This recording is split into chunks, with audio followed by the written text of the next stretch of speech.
शुरू बस चला मी सुरू करू का? अंधारे सुरू करू मी? हो सुरू करा सर, सुरू करा. श्रोते हो नमस्कार. यशवंतराव चव्हाण प्रतिष्ठान आणि मराठी विज्ञान परिषद यांच्या संयुक्त विद्यमाने गेली 4.5 पावणे 5 वर्ष चालू असलेली विज्ञान गंगा या व्याख्यानमालेतील आजचं 57वं पुष्प आहे. आणि करोना आणि विज्ञान या विषयावरती आजचं व्याख्यान आपण ठरवलंय. 2 महिन्यापूर्वी मी हे व्याख्यान ठरवत असताना मला काळे सर म्हणले की अहो तोपर्यंत करोना जाईल.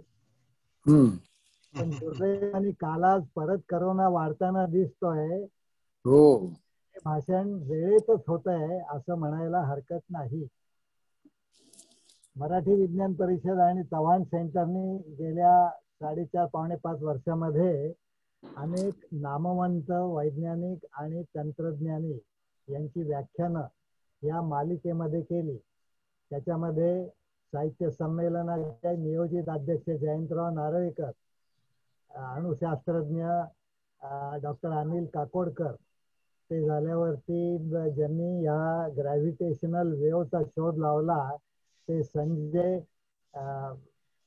त्याच्याशिवाय TIFR मधले अनेक शास्त्रज्ञ, हवामान तज्ज्ञ रंजन केळकर, अशा अनेकांची भाषणं आम्ही केली. काही डॉक्टर लोकांची भाषणं आम्ही केली. त्याच्यामध्ये डॉक्टर थत्यांचं आम्ही भाषण केलेलं होतं, त्यांचं प्लास्टिक सर्जरीच्या संदर्भात. 2 महिन्यापूर्वी डॉक्टर अन्वय मुळे यांचं भाषण आम्ही केलेलं होतं, ते हार्ट ट्रान्सप्लांटेशनच्या संदर्भात. आणि आज आपल्याला तिसरे डॉक्टर लाभलेले आहेत, डॉक्टर राजेश पारिख.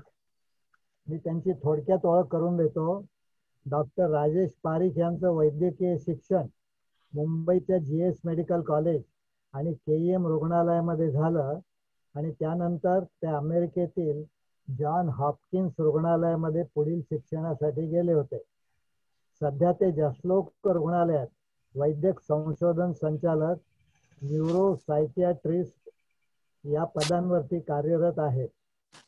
आजवर त्यांनी देशी आणि परदेशी जर्नलमध्ये 150च्या वर संशोधन निबंध लिहिले असून गेली 36 वर्ष क्लिनिकल रिसर्च मध्ये त्यांनी व्यतीत केली आहेत.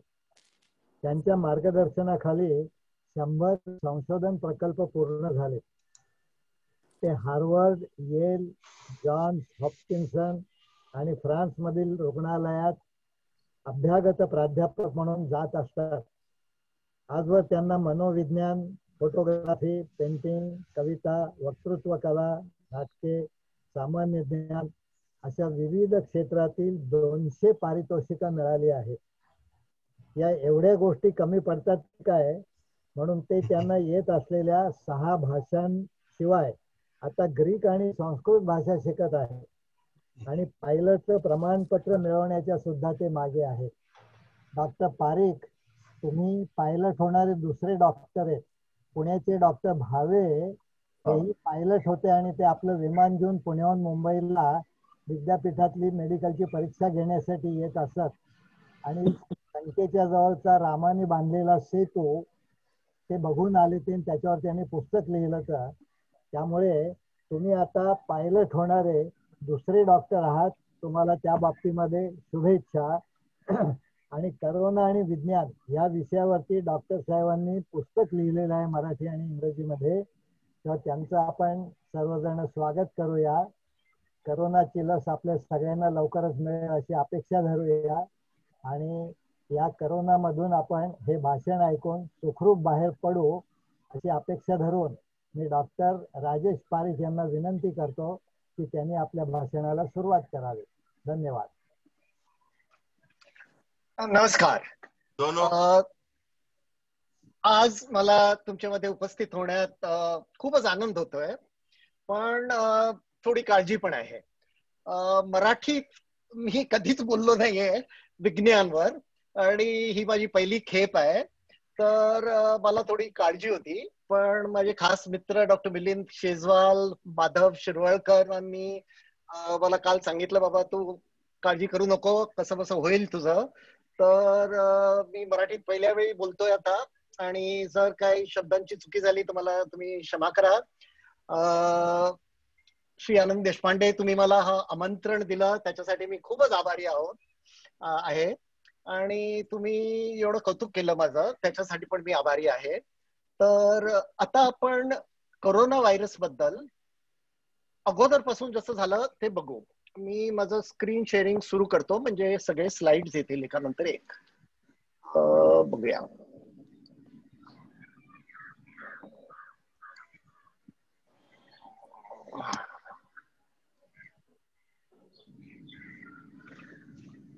तर आता जेव्हा आपण कोरोना व्हायरस बद्दल बोलतोय आणि त्याचं विज्ञान काही नवीन नाही आहे. हा जो कोरोना व्हायरस आता आला आहे तो आपल्यासाठी नवीन आहे. पण गेल्या 100 वर्षापासून जे पॅन्डेमिक झाले त्याचं आपण बघू. आपल्या इतिहासात तर भयंकर पॅन्डेमिक्स अगोदर झाले आणि ते बघायच्या अगोदर आपण जरा समजून घेऊ हे काय शब्द आहेत जे आपण वापरत असतो. तर एंडेमिक डिझीज, एंडेमिक आजारपण म्हणजे जो आजारपण कुठच्याही देशात लो ग्रेड असतो आणि कंटिन्युअसली चालू असतो. जसे आपल्या देशात मलेरिया असतो किंवा समजा टीबी असतं, ते आपल्या देशात एंडेमिक म्हणतात. जेव्हा अचानक केसेस भयंकर वाढतात तेव्हा ती एपिडेमिक होते. हे ग्रीक शब्द आहे, मी आता ग्रीक पण शिकतोय. तर एपी म्हणजे वरती आणि डेमॉस म्हणजे लोक. तर लोकांवरती एकदम अचानक काही संकट आलं तर त्याला आपण एपिडेमिक म्हणतो. आणि मग ती एपिडेमिक जर सगळीकडे वाढली तर त्या एपिडेमिकचं मग पॅन्डेमिक होतं. तर आपला कोरोना व्हायरस अगोदर वुहानमध्ये एक व्यक्तीमध्ये सुरू झालं, मग तिथे एपिडेमिक होतं आणि आता पॅन्डेमिक झालंय.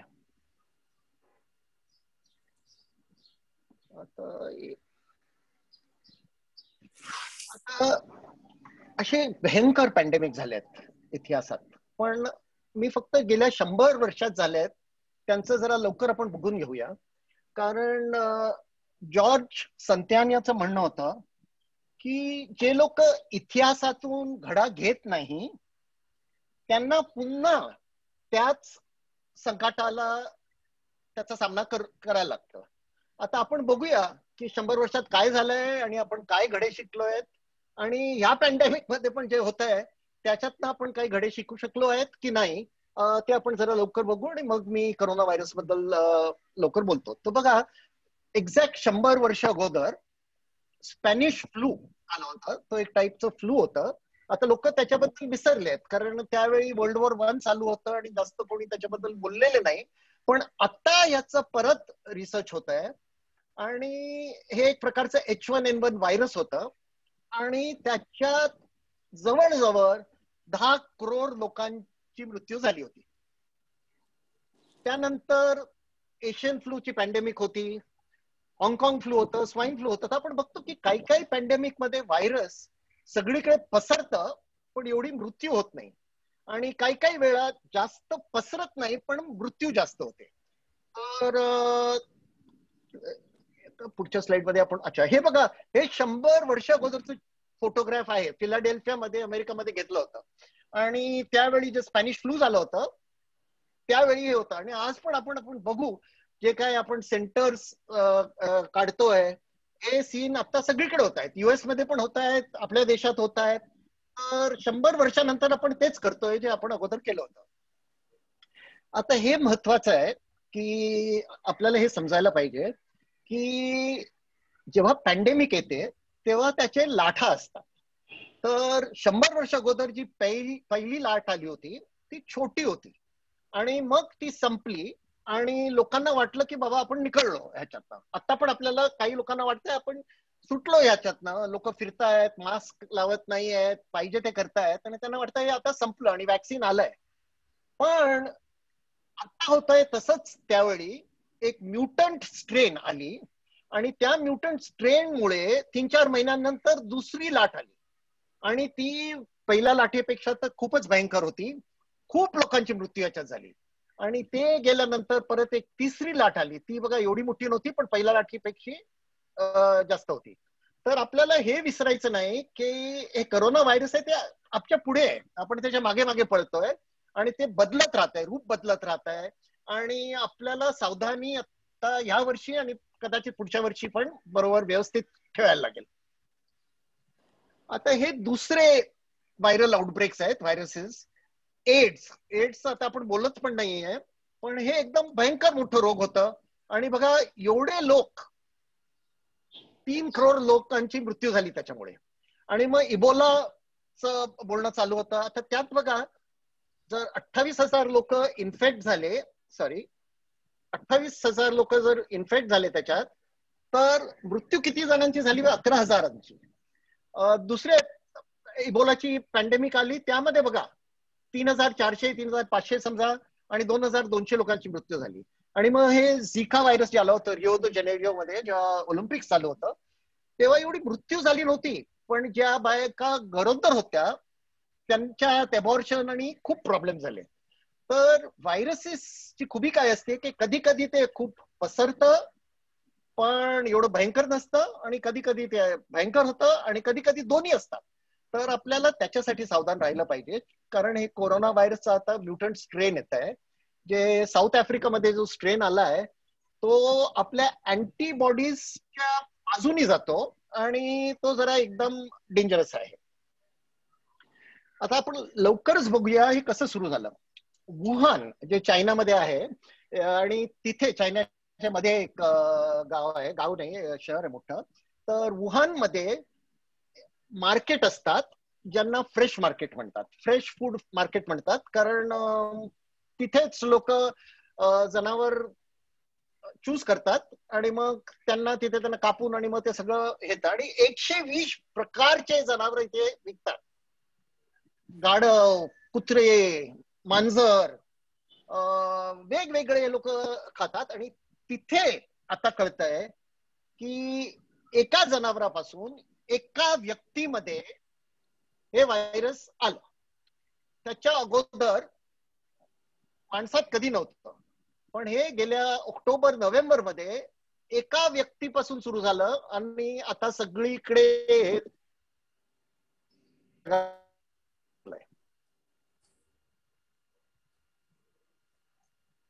कारण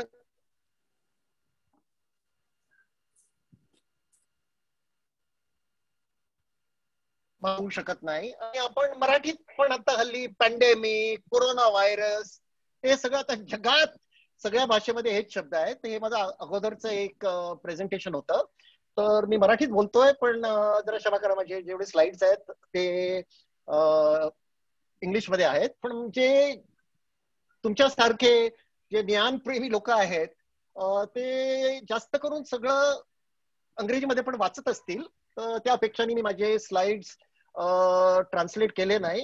मित्र मिलिंदकडे पाठवलं होतं ऍक्च्युली, आणि त्याला सांगितलं होतं बाबा तुम्हाला भाषांतर करून दे मराठीत. तर तो घाबरला, तो हे होऊ शकत नाही, तू आता इंग्लिशमध्येच ठेव, मराठीत बोल, काळजी करू नको. तर आणि मिलिंद तर एकदम खास रायटर आहे, त्यांनी 5-6 मराठीत पुस्तकं लिहिली आहेत, जास्त लिहिले आहेत ऍक्च्युली. आणि मग मी म्हटलं चाललंय आपले हे सगळे स्लाइड्स राहू द्या इंग्लिशमध्ये, मराठीत जेवढं होऊ शकतं तेवढं मी प्रयत्न करतो बोलायचं. तर ही एपिडेमिक कधी सुरू झाली? 1919 मध्ये, एंड नोव्हेंबर अर्ली डिसेंबरला तो पहिला व्यक्ती, ज्याला आपण आता पेशंट 0 म्हणतो, तिथून सुरू झाली. चायनाला कळलं होतं, चीनी लोकांना कळलं होतं की एक मोठा आता प्रॉब्लेम आहे, पण ते एकदम गुपचूप राहिले, शांत राहिले, आणि 31 डिसेंबर पर्यंत त्यांनी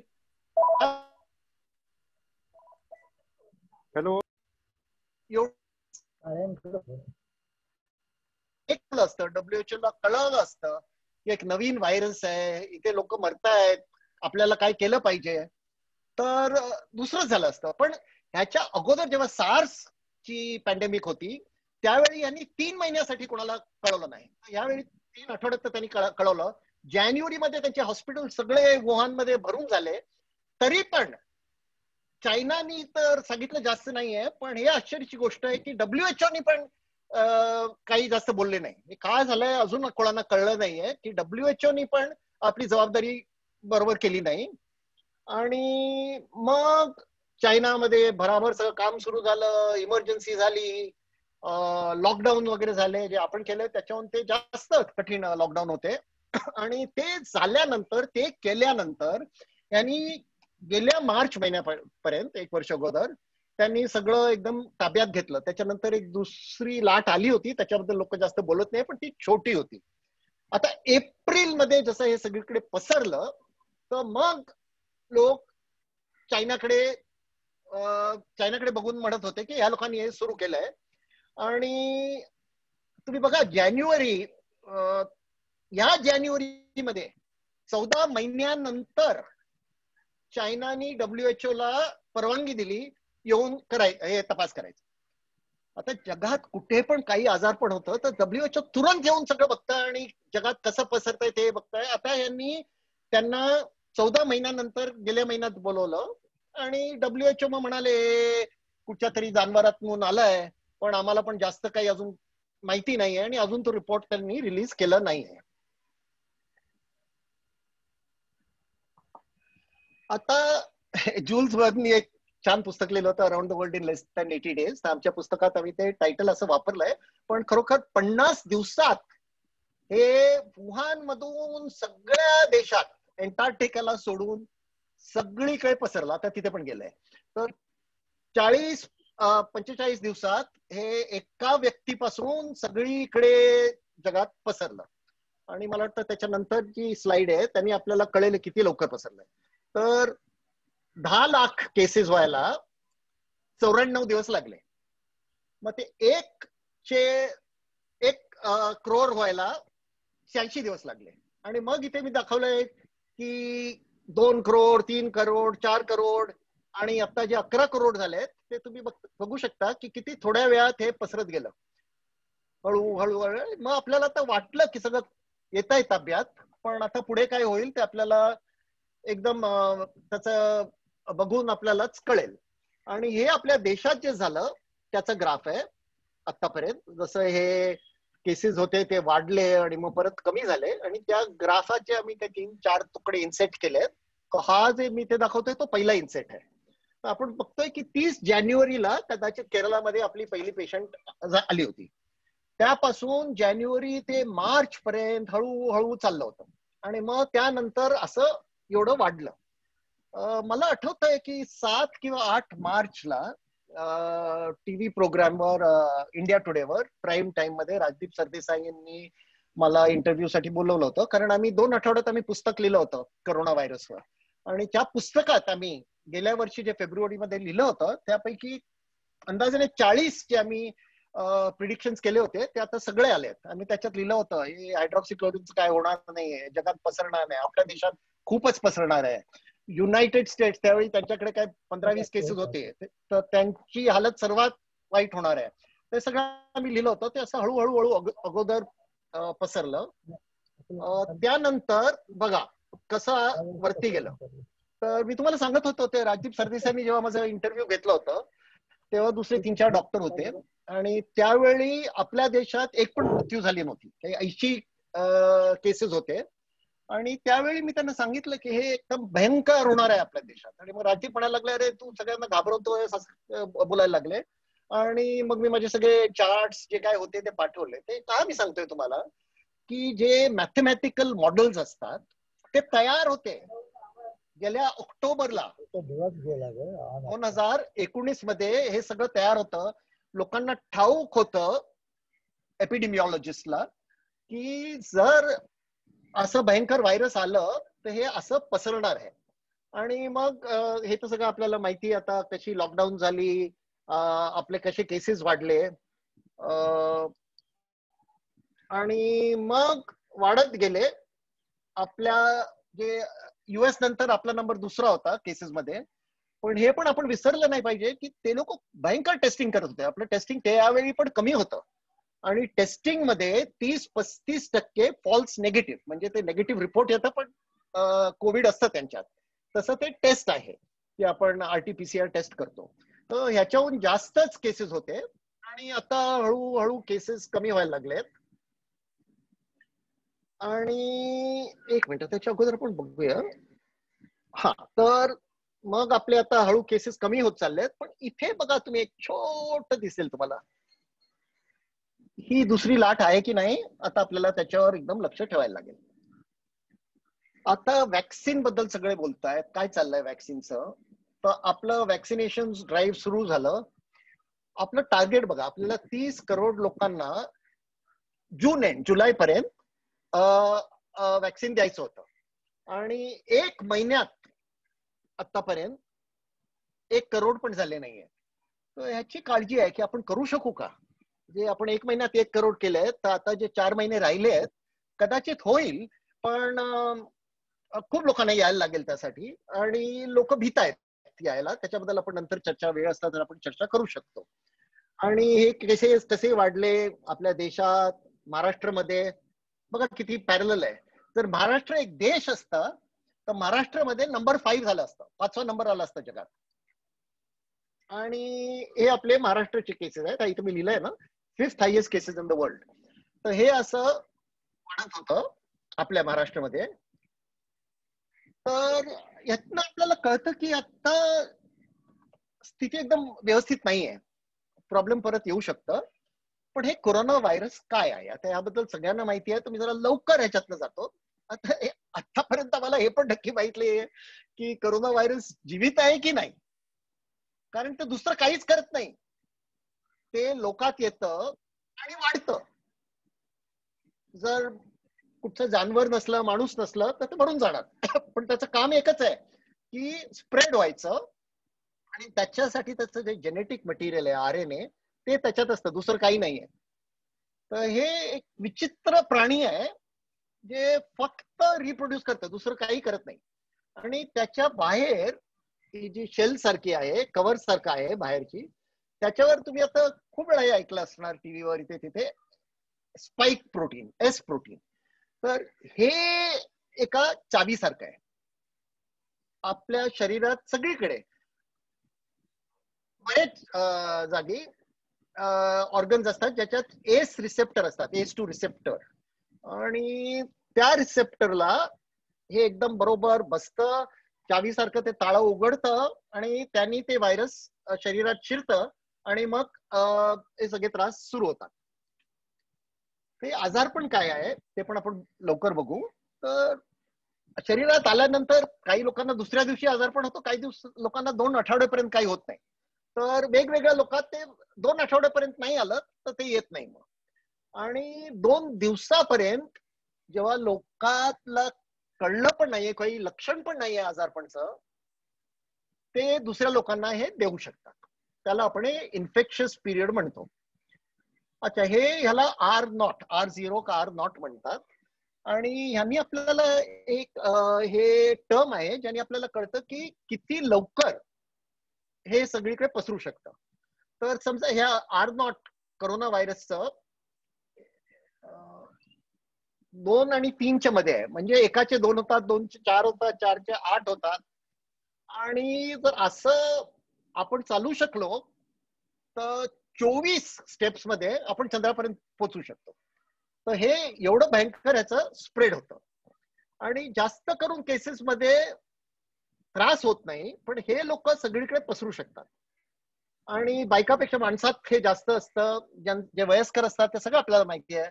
ज्यांना दुसरे आजार पण असतात, ज्याला इंग्लिशमध्ये कोमॉर्बिड म्हणतात, त्यांना पण त्रास होण्याची शक्यता आहे. ते आपण बघू जरा 2-3 मिनिटात.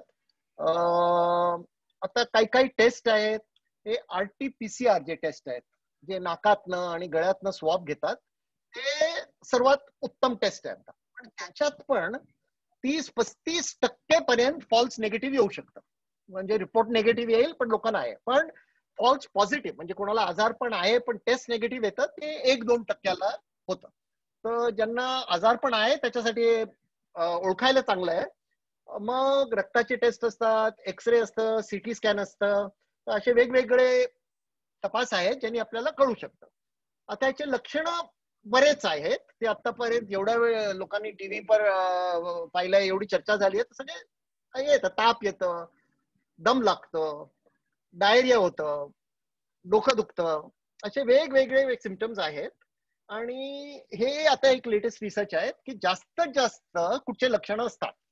तर डोकं दुखायचं, ताप, खोकला, शरीरात दुखायचं, हे सर्वात जास्त लक्षण असतात.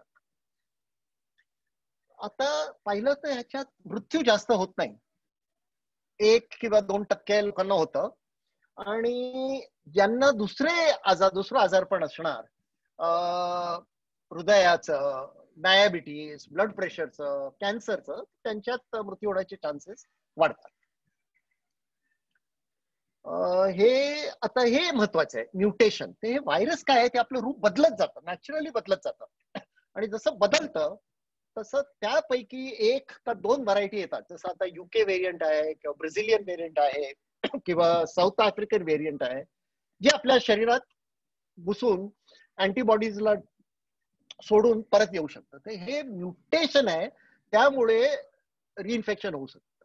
आणि टेस्टिंगचे पण रिपोर्ट एकदम व्यवस्थित नाहीये, तर त्यामुळे पण हे पसरू शकतं. ट्रीटमेंट, आता बघा 1 वर्षात हे सगळं इतिहासमध्ये गेलंय. रेमडेसिवीर, फाविपिराविर, ह्या सगळ्याबद्दल एवढी धडपड सगळीकडे चालली होती, लोक इथे तिथे फिरत होते. आणि आता 1 वर्षानंतर आपल्याला कळतंय की ह्याचं एवढं जास्त काही उपयोग नाहीये. थोडं कधी कधी होऊ शकतं. हायड्रॉक्सिक्लोरोक्विन जे आपण मलेरियासाठी वापरतो, हे सगळे आता कळतंय की याचा जास्त काही उपयोग नाहीये.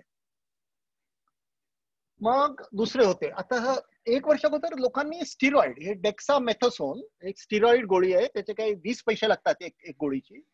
आणि ते जेनेरिक आहे, म्हणजे कुठच्या कंपनीला त्याचा फायदा नाहीये, कोणी पण बनवू शकतं. तर त्याच्यामुळे लोक बोलत नव्हते आधी. आणि एवढे सगळे औषध निघाले, त्यापैकी एकच औषध जे आपल्याकडे 50 वर्षापासून आहे, त्यांनी उपयोग होऊ शकतं ज्यांना जास्त आजारपण असतं त्यांना. आता सगळे वॅक्सिनचं बोलतायत, आणि आता मला अजून 10-15 मिनिटं आहेत, तर त्यामध्ये आपण हे संपूया. आता बघा किती वॅक्सिनचा प्रयोग चाललाय, 230 मला वाटतं वॅक्सिनचा प्रयोग चाललाय. असं जगात कधी पण झालं नाही. वॅक्सिन तयार करायला कमीत कमी 10 ते 12 वर्ष लागतात, कधी कधी 7-8 वर्षात करू शकतात.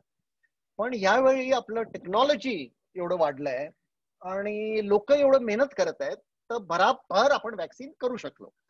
तर पहिला फेज असतं ज्याच्यात हे वॅक्सिन ज्या लोकांना काही त्रास नसतं त्यांना हे देतात, 40-50 लोकांना, हे बघायला की ह्याचं काही मेजर साईड इफेक्ट आहे का, काही त्रास नाही. मग फेज 2 मध्ये 100-200 लोकांना देतात. मग फेज 3 होतं, जिथे हजारो लोकांची ट्रायल होते. आणि त्यानंतर देशातले जे गव्हर्नमेंट अथॉरिटीज असतात ते अप्रुव्हल करतात. तर आतापर्यंत फुल अप्रुव्हल 4 वॅक्सिनला मिळाली आहे, आणि 4 मध्ये मध्ये ट्रायल होत होती आणि त्यांना आता ते बंद झाले. तर आता कुठचे वॅक्सिन आहेत, आता कुठच्या वॅक्सिनवर आपल्याला लक्ष ठेवलं पाहिजे. तर हा पहिला वॅक्सिन आहे जो कोविशिल्ड आपल्या देशात बनताय, पण इथे बनवत आहेत, पण ते ऑक्सफोर्ड युनिव्हर्सिटी ॲस्ट्राझेनेका फार्मास्युटिकलचं वॅक्सिन आहे. तर ते आहे, महाग नाही आहे, ₹1000 एक डोसचं, आणि 2 डोसचे 2000 रुपये होतात. आणि आता हे दुसरं वॅक्सिनचं अप्रुव्हल झालंय, कोवॅक्सिन. त्याचं डेटा अजून सगळ्यांना भेटलं नाहीये, पब्लिश झालं नाहीये. पण गव्हर्नमेंटचे जे अथॉरिटीज आहेत, सायंटिस्ट आहेत, त्यांनी हे डेटा पाहिलंय आणि त्यांना योग्य वाटलंय की आपण ह्या वॅक्सिनला अप्रूव्ह करू. तर हे 2 वॅक्सिन, कोवॅक्सिन, कोविशिल्ड, आता आपल्या देशात लोकांना मिळू शकतात. पण आता या फेजमध्ये हेल्थ वर्कर्सला, नर्सेस, डॉक्टर्स यांना मिळत आहेत. पण आता बोलणं आहे की 15 मार्च नंतर जे वयस्कर लोक आहेत त्यांना मिळेल, आणि मग एप्रिल, जून, जुलै नंतर ते ओपन होणार आहे. हे आता दुसरे वॅक्सिन आहेत. हे आता ह्याच्याबद्दल पण आपल्याला आता हळूहळू सगळ्यांना लोकांना कळेल. हे mRNA, हे एकदम नवीन टेक्नॉलॉजी आहे, ही एकदम नवीन टेक्नॉलॉजी आहे. आणि हे वॅक्सिन एकदम लवकर, मोडेना म्हणून कंपनी आहे त्यांनी बनवलंय, आणि फायझरनी बनवलंय. पण हे वॅक्सिन एकदम -60 डिग्रीज असं एकदम फ्रीझर मध्ये ठेवायला लागतं. तर एवढं इझी नाहीये, पण वॅक्सिन दोघांचं रिझल्ट फार चांगलं आहे. आणि सॉरी, दुसरं काय मी विसरलो, या वॅक्सिनची खूबी काय आहे की जर नवीन व्हेरियंट आलं तर हे वॅक्सिन आपण बदलून परत तो तयार होऊ शकतो. कारण ते RNA होतं ना, जे व्हायरसमध्ये RNA होतं, त्याचा RNAचं ते कॉपी करून, समजा झेरॉक्स करून एक वॅक्सिन बनवतात, आणि त्यांनी आपल्या शरीराला अगोदर दिलं की शरीर एकदम तयार होतं. आणि शरीर तयार होतं म्हणजे जेव्हा ऍक्च्युअल व्हायरस येतं त्याचा RNA ओळखून आपल्या अँटीबॉडीज त्याला अटॅक करू शकतात. अच्छा, हे आता स्पुटनिक 5 हे पण आपल्या देशात बनेल आता. हे रशियन वॅक्सिन आहे.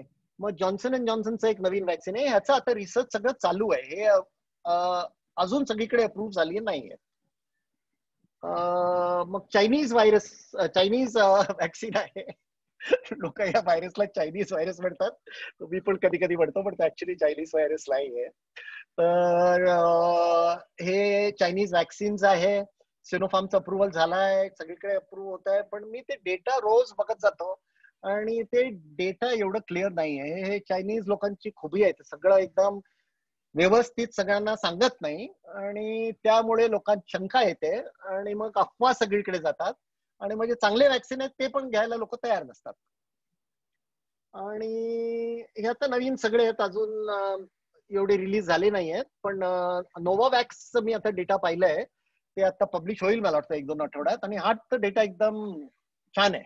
यांचं जे इंटरिम डेटा म्हणतात नोवावॅक्सचं, तो डेटा चांगला आहे. आणि हा वॅक्सिन पण आपल्या देशात बनतोय. सिरम इन्स्टिट्यूट ज्यांनी कोविशिल्ड बनवलंय ते हे वॅक्सिन करतायत. मला वाटतं की जेव्हा हे डेटा छान रिलीज होईल, पब्लिश होईल, तर हा एक छान वॅक्सिन येईल. आता किती 5-10 मिनिटं उरलेत, तर आपण काय शिकलं पाहिजे, काय झालं पाहिजे, काय चुकीचं झालं हे बघा. हे आपल्या देशात कधीच झालं नाही पाहिजे. हे डॉक्टर ली वेन लियांग एक यंग डॉक्टर होते, आय स्पेशलिस्ट. त्यांचं एक छोटं असं व्हॉट्सअप सारखं ग्रुप होतं, डॉक्टरांचाच ग्रुप होता. 8-10 लोक, जे जसं मिलिंद आणि मी केएम मध्ये क्लासमेट्स होतो, तसे त्यांचे जे खास मित्र होते त्यांना ह्यांनी कळवलं 7-8 जणांना की बाबा काहीतरी विचित्र दिसतंय, सार्स सारखं आहे, आपल्याला याच्यावर लक्ष ठेवलं पाहिजे. आणि मग ते जसं पसरलं तसं याला अरेस्ट करायला आले, याला खूप त्रास दिला या डॉक्टरांना. पण हा डॉक्टर आपलं काम करत राहिला आणि मग त्याला स्वतः व्हायरस झाला आणि गेल्या फेब्रुवारी ते वारले. पण हे जे ह्यांना केलं तसं चायनानी जे अगोदर रिॲक्शन केलं की जे बोलतायत त्यांना शांत केलं पाहिजे, त्यामुळे पण हे एवढं पसरलंय.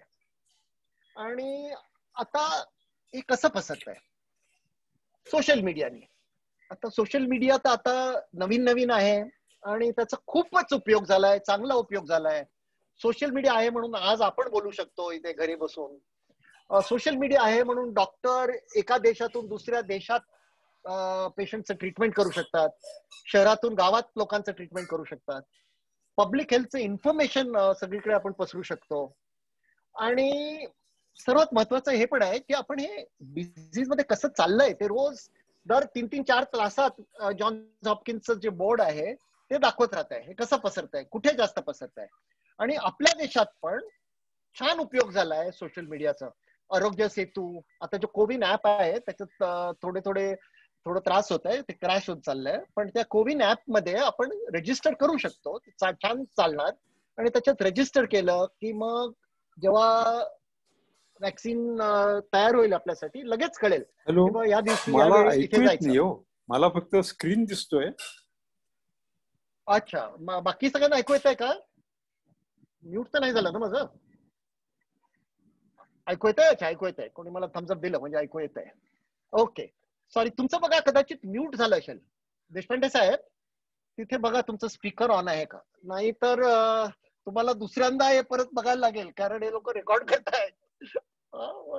परत बघायला लागेल. अच्छा, काळे साहेब म्हणतात त्यांना ऐकू येत नाहीये. ओके, ते बघा जरा. अच्छा, तर मी कुठे होतो? आता आरोग्य सेतूने कॉन्टॅक्ट ट्रेसिंग होते. आता जर दुसरी लाट येत असली तर हे तर फारच उपयोगात येणार आहे. वॅक्सिन लोकांना देण्यासाठी पण सोशल मीडियाचं होत आहे.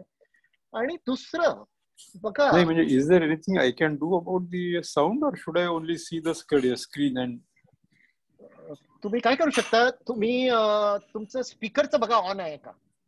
काही जमणार असेल तर करा, otherwise I will just watch the screen. Sorry.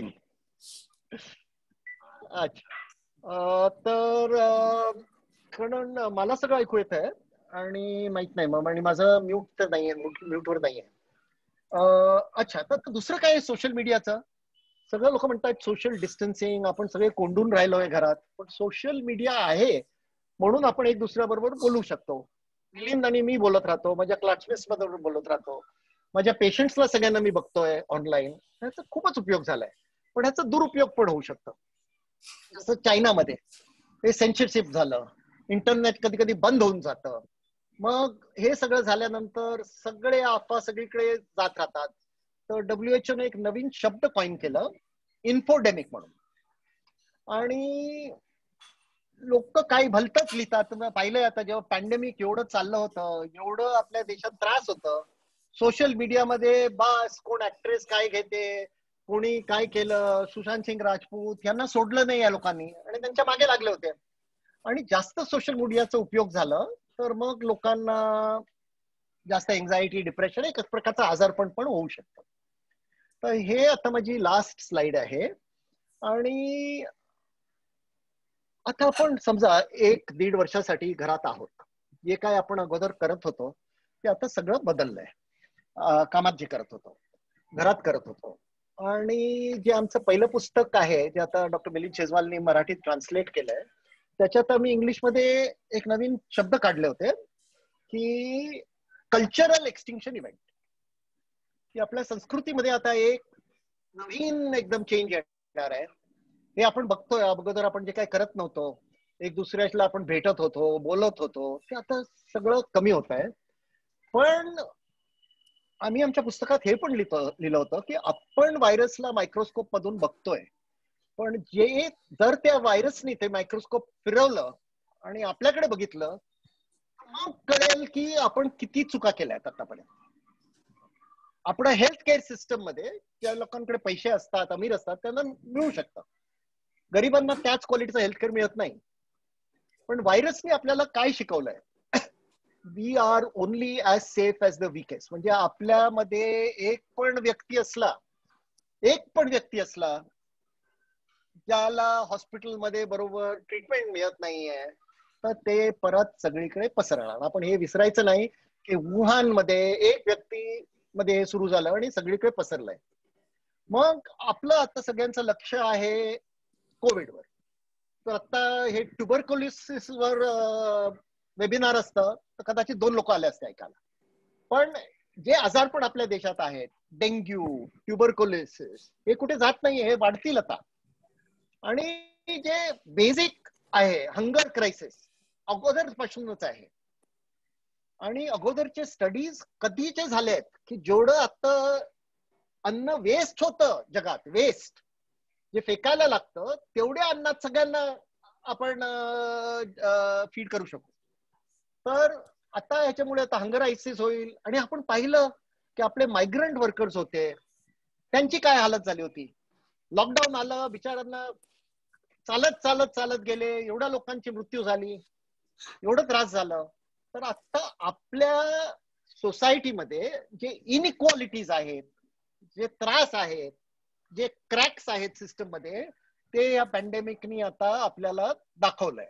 आणि त्याच्यावर ते आपण शिकलं पाहिजे की जोपर्यंत सगळ्यांची तब्येत बरी नसणार तोपर्यंत सगळ्यांना त्रास होऊ शकतो.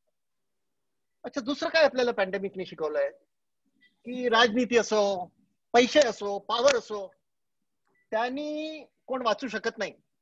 त्यांनी त्रास ऍक्च्युअली वाढू पण शकतो. पण काय होऊ शकतं? विज्ञान, रिसर्च आणि जे आपले हेल्थकेअर वर्कर्स आहेत ते स्वतः पुढे जाऊन ही लढाई करतायत, त्यांच्यामुळे हे पॅन्डेमिक कंट्रोलमध्ये येऊ शकतं, ताब्यात येऊ शकतं. तर अगोदर लोकांना वाटायचं की ज्या देशांकडे पैसे येतात, बघा अमेरिका, सर्वात जास्त पैसे, सर्वात जास्त नोबेल प्राइज विनर्स, सर्वात जास्त डॉक्टर, सर्वात जास्त हॉस्पिटल, आणि आता जगात सर्वात जास्त त्रास त्या देशात आहे. आता हे पण आपण शिकलोय की जे टेक्नॉलॉजी आहे त्याला आपण आता विसरू शकत नाही. त्याचा आता उपयोग वाढत जाईल आणि त्या टेक्नॉलॉजीनी आपण पुढे जे पॅन्डेमिक्स येणार आहेत त्याचा आपण सामना करू शकू. कारण जगात आतापर्यंत कधी पण असं घडलं नाहीये की 1 वर्षात एवढे वॅक्सिन्स येऊ शकले. हे टेक्नॉलॉजीमुळे झालंय, विज्ञानमुळे झालंय. आणि त्याच्याकडे आपण दुसऱ्या दृष्टीने आता पाहिलं पाहिजे. आणि मग आता म्हणजे 2 मिनिटं उरलेत, तर त्या 2 मिनिटात मी तुमच्या बरोबर नुसतं शेअर करतोय. माझे विचार आहेत, दुसऱ्या सगळ्यांचे असतील. आता घरी बसून बरेच लोकांनी हे विचार केले की माझ्यासाठी महत्वाचं काय आहे. पैसा, प्रमोशन, ऑफिसमध्ये जे काय होतं ह्याच्याबद्दल आपल्याला विचार करायला वेळ नव्हतं. लोक सकाळी उठायचे, ट्रेन पकडून जायचे कामाला, सबत दिवस मेहनत करायचे, रात्री येऊन दमून जेवून परत तसं त्याचं जीवन चालू होतं. आता घरी बसून जे विचार करायला पाहिजे ते लोक करू शकताय की महत्वाचं काय आहे आपल्यासाठी, आपली प्रायोरिटी काय आहे, घरचे लोक आहेत, आपल्याला काय केलं पाहिजे. तर ह्या पॅन्डेमिक मुळे आपल्याला हे सगळे विचार करायला मिळाला आहे. आणि ह्यात आपण हे पण विचार केलं पाहिजे की आपल्याला वाटतं की जे माणूस आहे सगळ्या प्राणीमध्ये सर्वात महत्वाचं, बाकी प्राणींचा काही उपयोग नाही. आपल्याला वाटेल त्याला आपण मारू, वाटेल त्याला खाऊ, जे पाहिजे ते आपण करू शकतो. आणि आपण आता पाहिलंय एक छोटस व्हायरस, तुमच्या नखावर ह्याचे लाखो व्हायरसेस बसू शकतील. एवढं छोट्या व्हायरसनी त्या जगाला आता थांबवलंय. आणि आपल्याला काही ना काही वस्तू शिकवल्या, हे आपण कधी विसरलं नाही पाहिजे. आपण आता विज्ञानासाठी जेवढं होऊ शकतं तेवढं केलं पाहिजे. आणि आपल्या स्वतःच्या जीवनात जे आपण करू शकतो, योगा असो, मेडिटेशन असो, स्पिरिच्युअलिटी असो, जे काय आहे ते आता आपल्याला परत एकदा त्याच्याबद्दल विचार करून व्यवस्थित करायला लागेल. आणि जर हे सगळं झालं तर मग या भयंकर पॅन्डेमिकचं, कोरोना व्हायरस पॅन्डेमिकचं विज्ञानवर पण फक्त नाही पण आपल्या जीवनावर असं असर होईल की आपलं जीवन बदलेल आणि चांगल्या रीतीने बदलेल. तर परत एकदा मी तुमचा आभारी हो, तुम्ही मला इथे आमंत्रण दिलं आणि जेवढी मला काळजी होती तेवढी काळजीलाही राहिली. आणि पण आता ते प्रश्न आहेत तुम्ही विचारू शकता आणि मला वाटतं आपण चर्चा करूया. असं नाहीये की मला सगळं ठाऊक आहे. मिलिंद जेवढं काम करतोय फ्रंटलाईनवर, असे सगळे जेवढे डॉक्टर आहेत, जास्त डॉक्टर आता इथे आहेत, तर त्यांना काही बोलायचं असलं तर ते सांगू शकतात. असं नाहीये की फक्त प्रश्न करायचे. डॉक्टर तुमची स्क्रीन म्यूट करा, स्क्रीन हे करा, क्लोज करा. तेच करतोय आता. ते कसं करायचं ते मी बघतोय. हा स्टॉप शेअर. ठीक आहे. लोकांनी आता आपले प्रश्न विचारले.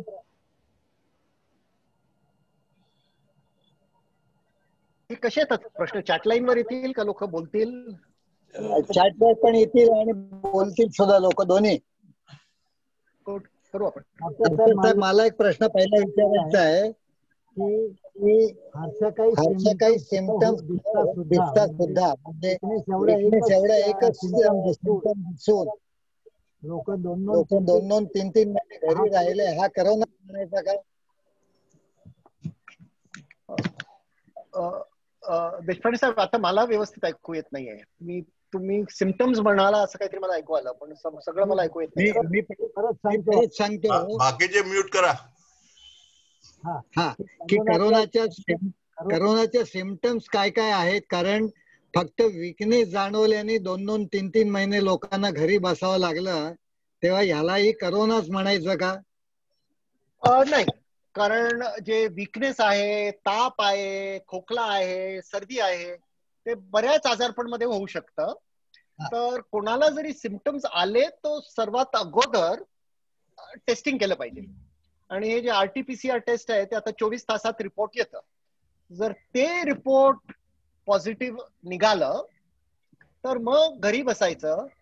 पण 15 दिवस 20 दिवस क्वारंटीन मध्ये राहिले की ते व्यवस्थित होतं. हे व्हायरस जास्त दिवस टिकत नाही शरीरात.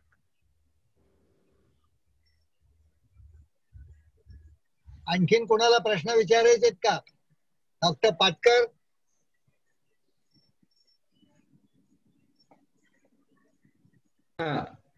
नमस्कार डॉक्टर पारिक, छान माहिती दिली. 2-3 गोष्टी आहेत. एक म्हणजे या वॅक्सिनच्या प्राइसिंग वरती काही बंधन आहेत का? म्हणजे इतकं व्हेरिएशन प्राइसिंग मध्ये दिसतंय, तर याच्यावरती काही डॉक्टरांच्या असोसिएशननी असा विचार केलाय का?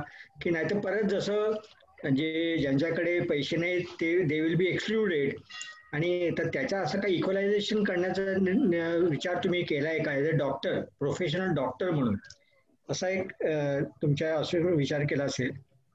आणि दुसरं विचार म्हणजे केलाय.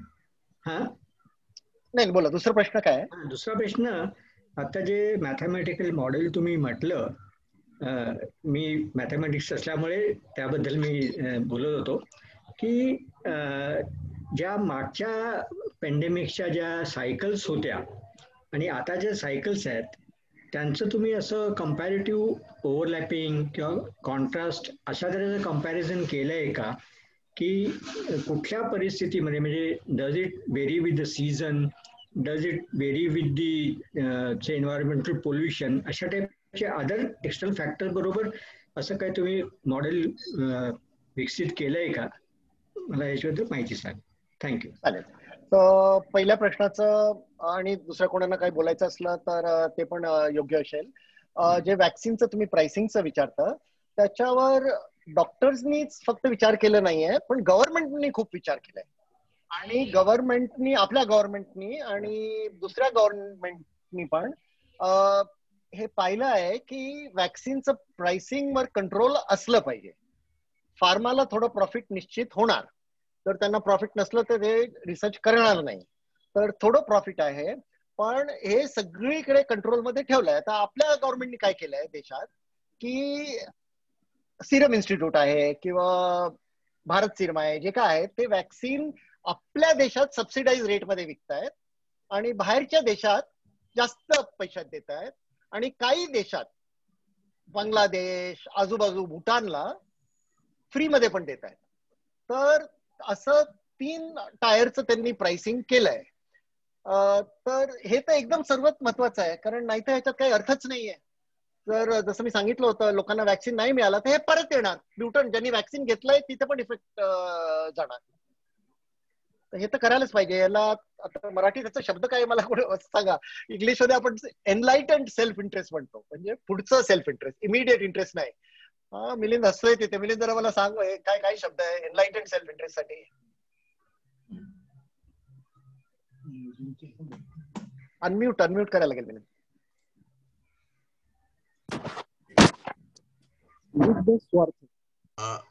म्हणजे या सर्वातून पुढील सुधारणा. आता आवाज येतोय?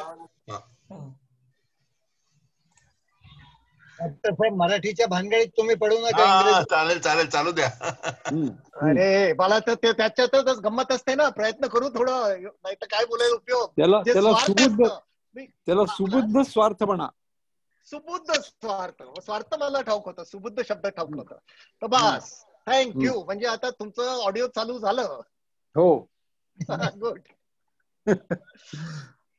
डॉक्टर, त्या मॅथमॅटिशियनने विचारलेला प्रश्न, सॉरी विसरलो.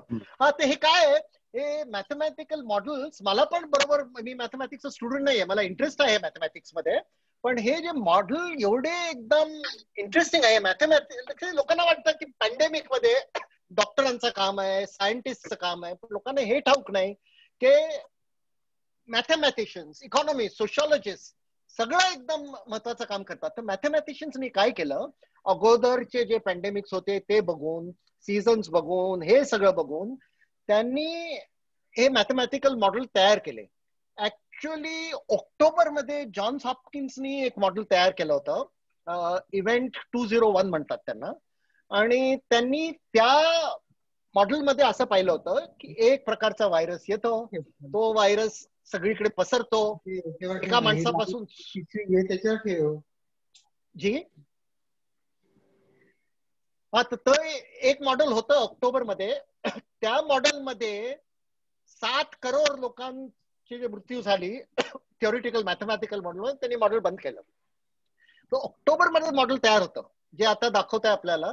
तर मॅथमॅटिशियन्स एवढे, आणि काय टेक्नॉलॉजी आहे, कम्प्युटर्स आहे, जेवढे फॅक्टर्स आहेत ते 100, 200, 300 फॅक्टर्स घालून हे मॉडेल तयार करतात. आणि जे मॅथमॅटिशियन आहेत त्यांनी जानेवारीमध्ये सांगितलं होतं, मी ते राजीव सरदेसाईंच्या प्रोग्रामवर होतो, तिथे पण माझ्याबरोबर प्रिन्स्टनचे एक मॅथमॅटिशियन होते, आणि ते पण तेच म्हणत होते की हे भयंकर पसरणार आहे देशात मार्च मध्ये.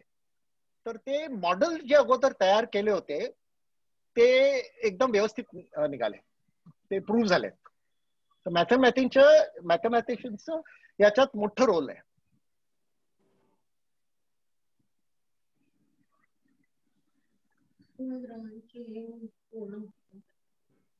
डॉक्टर साहेब, ही जी लस आहे ही सगळ्यांपर्यंत पोहोचायला किती वर्ष लागतील?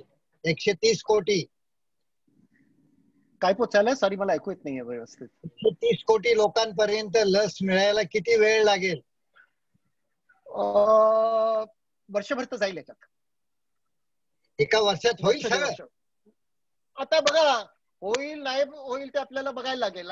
जे लोक म्हणतायत, सांगतायत आपल्याला की आम्ही 1-1.5 वर्षात सगळं करू व्यवस्थित, ओके, तर आपल्याला त्याच्यात थोडं तरी विश्वास ठेवला पाहिजे. मग बघू आपण पुढे काय होतंय. डॉक्टर पारे, आता जो देशपांडेने प्रश्न विचारला की आपल्याला 130 करोड पर्यंत पोहोचायची गरज आहे का, जी हर्ड इम्युनिटी म्हणतो ना, तो 130 करोड करण्याची गरज नाही असं सांगतो ना.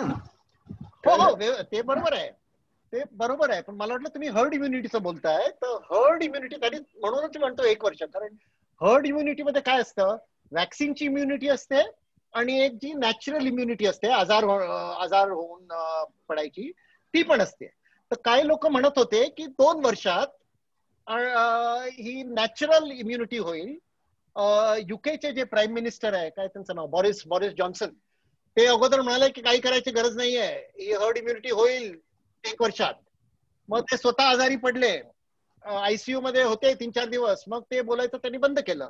तर हे टोटल हर्ड इम्युनिटी व्हायला 1-1.5 वर्ष लागेल, ज्याच्यात व्हॅक्सिनची पण इम्युनिटी येईल आणि नॅचरल इम्युनिटी, व्हायरसची पण इम्युनिटी येईल. ते मॅथमॅटिकल मॉडेलमध्ये 1-1.5 वर्षात होऊ शकतं.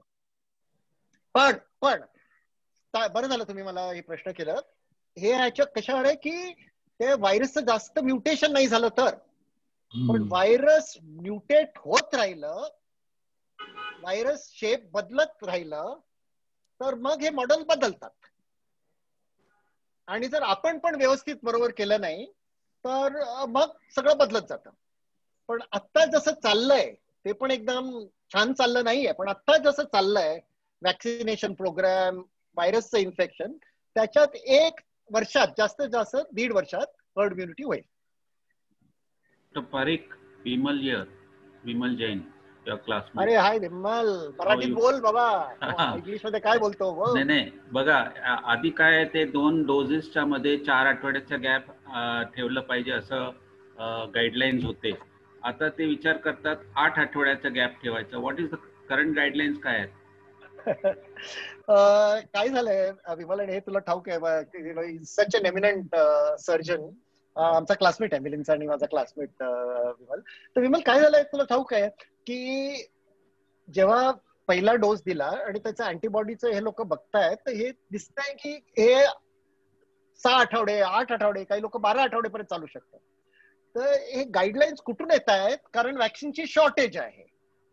युके मध्ये भयंकर शॉर्टेज आहे, सगळीकडे शॉर्टेज आहे. तर हे लोक आता एक प्रकारचं कॉम्प्रोमाइज सोल्युशन करतायत की चला, जेवढ्या लोकांना आपण पहिल्या वॅक्सिनचा डोस देऊ शकतो तेवढं बरं होईल.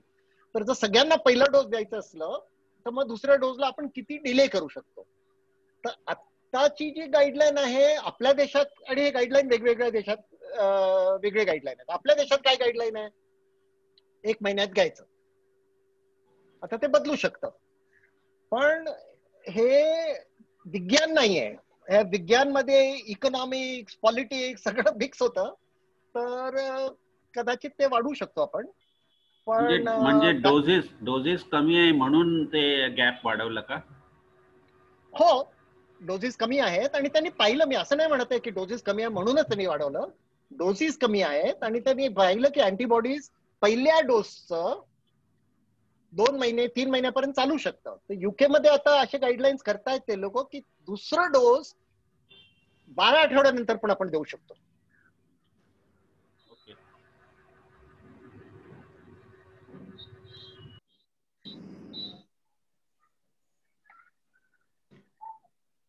अजून कोणाला प्रश्न आहेत का? अजून प्रश्न आहेत कोणाला? डॉक्टर शेजवळ तुम्हाला काही माहिती द्यायची आहे का? हॅलो, म्यूट अनम्यूट करायला लागेल मिलिंद. हॅलो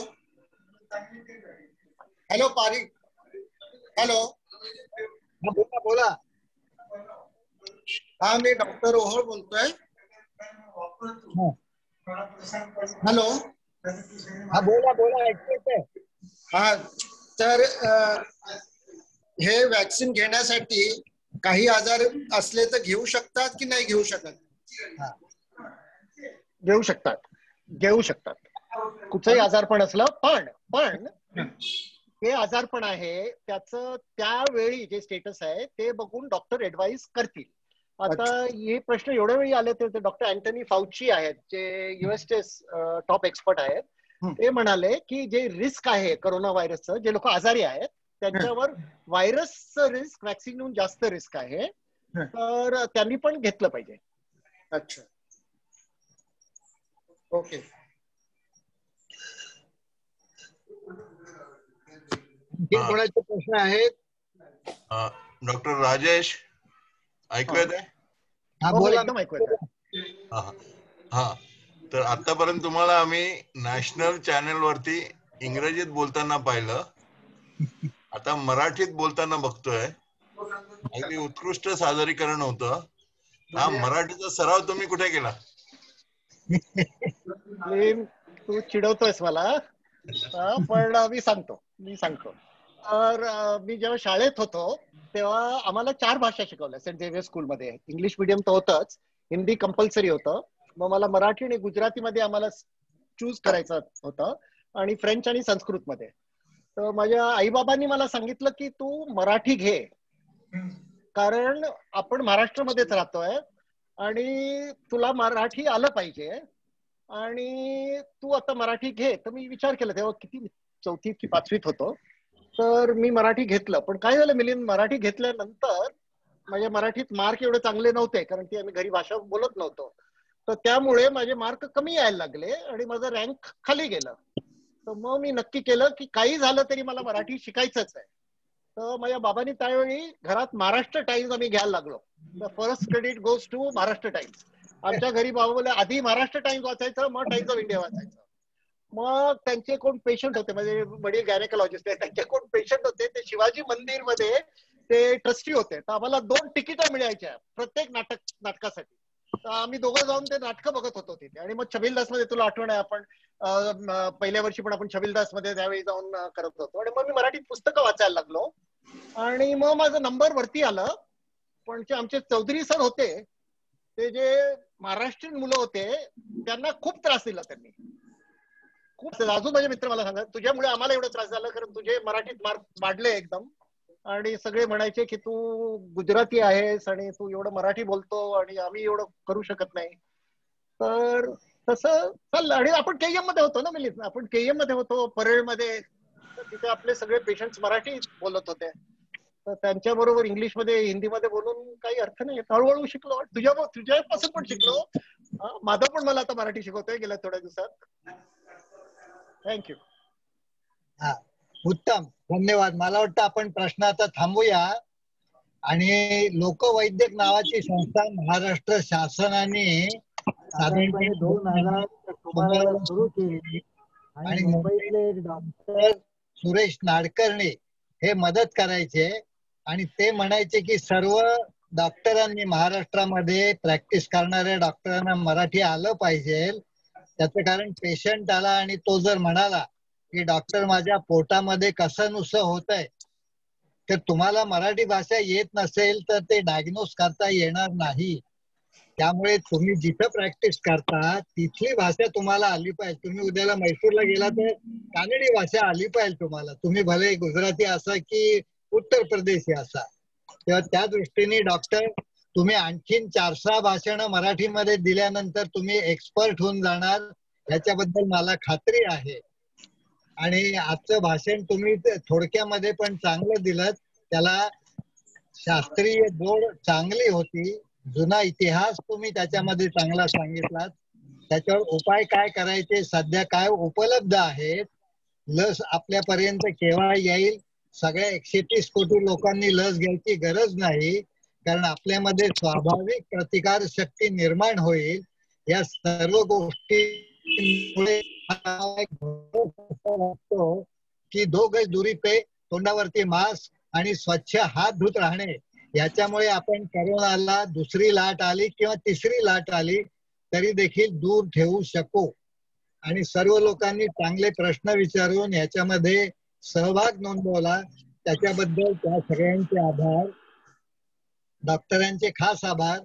मी आता डॉक्टरांनी सुरुवातीला मला 15 दिवसापूर्वी सांगितलं तर मी इंग्रजीमध्ये बोलणार, पण काल त्यांना उपरती झाली आणि म्हणाले नाही मी मराठीत बोलणार. मला वाटतं हा चॅलेंज त्यांनी चांगला घेतलेला आहे. करोना इतका काही तो कठीण नव्हता, पण तो घेतला याच्याबद्दल आणि त्यांना धन्यवाद देतो. पुढचं भाषण आपलं 3रा शुक्रवार मार्च मधला 19 मार्च या दिवशी प्रोफेसर ज्येष्ठराज जोशी JB जोशी हे भाषण देणार आहेत. आणि विज्ञान तंत्रज्ञानातून संपत्ती निर्माण कशी करता येईल हा त्यांचा विषय आहे. कुठल्याही देशाला विज्ञान तंत्रज्ञानाशिवाय संपन्न होता येणार नाही असा त्यांचा थिसिस आहे. आणि तो ऐकण्यासाठी आपण सगळ्यांनी जमावं याच्याबद्दल मी आपल्याला विनंती करतो. आणि आजचा कार्यक्रम संपला. आभार मानतो. धन्यवाद.